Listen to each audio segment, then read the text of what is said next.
as many of my network will know, I've been doing content for over 21 years now. So you would have thought that I would have come of age.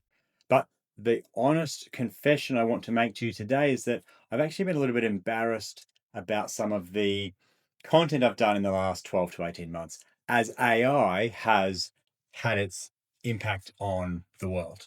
Now, I know that there's this tension because as business owners and content creators as well, we want to be using these AI tools to help get better, faster, and more productive. Yet at the same time, we don't want to lose our voice and what makes us authentic. And so the tension here is that in order to learn these new skills, there's trial and error. And you do have to go through that process yourself to get out the other side. But what that has meant for me personally is that at times my writing and my voice has kind of been a little bit washed out due to the AI vanilla-ness. All right. So I've wanted to learn how to use these tools so that I can then share that with you and my clients. But oftentimes, like I'm sure many of you can relate to, sometimes you lose that voice and that authenticity of what really makes you you. So that's what I've grappled with. And if you have too, you're not alone. Like I've been doing content for 21 years and maybe people could tell, maybe they couldn't. I feel as though people could tell sometimes, particularly using ChatGPT. And the whole thing of this is you don't want to be inauthentic. You're not abdicating to the AI tools. You're trying to use them to make you better. And that is absolutely achievable. But the other thing is you don't want to give up hope because it doesn't quite get it right. You need to adapt and change because I do 100% believe that AI is a bandwagon you need to get on, but doing it properly so that you don't have that either personal guilt or embarrassment like me, but equally you don't sort of abandon it as well. So what I have discovered is that AI isn't actually a bad writer. It just doesn't know you yet. And so, as much as I have advocated to clients and YouTube subscribers and people that follow my work, I've advocated to train the AI, and it is getting a lot better.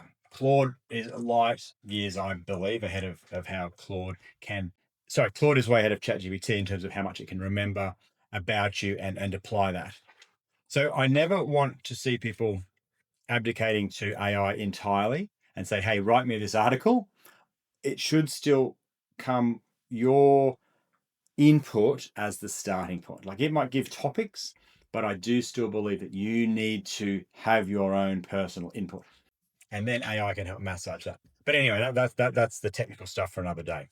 What makes AI better in terms of it knowing more about you is to actually share with it some of your stories, your actual human life stories and business stories. Now, if you can spend 20 to 30 minutes and share that with your AI and load that into your AI's knowledge, then it's going to be able to draw from real experiences from your life. Now, for me personally, being back on the speaking tour with the Better Business Summit this month and last month has really reinvigorated me to be sharing my authentic content. I built a keynote from scratch about AI, and it's really energized me. I found my voice. I'm sharing it every week on this speaking tour, and it's inspired me to take my own medicine and bring that same energy back to my content here on LinkedIn and also on YouTube and my email newsletter. Like I've still been showing up, but it hasn't been 10 out of 10, Adam. I feel it's probably been 6 or 7 out of 10 if I'm being generous. So my commitment moving forward is to own it. I'm not going to be cautious. I'm not going to try and keep things in their separate lanes. Like I do all sorts of stuff with my speaking, my coaching, my volunteer work. I'm happy to share all of that because they're all just different parts of me showing up. So I'm excited to be back here on LinkedIn. Let me know your thoughts. on your experience with AI. Has it made you more authentic, less authentic? Has it deterred you from doing content? Has it made it easier? I want to hear, because it has not been necessarily an easy road. I feel as though I'm back. I'm excited to be back, and that, I hope, inspires you to do the same. Cheers.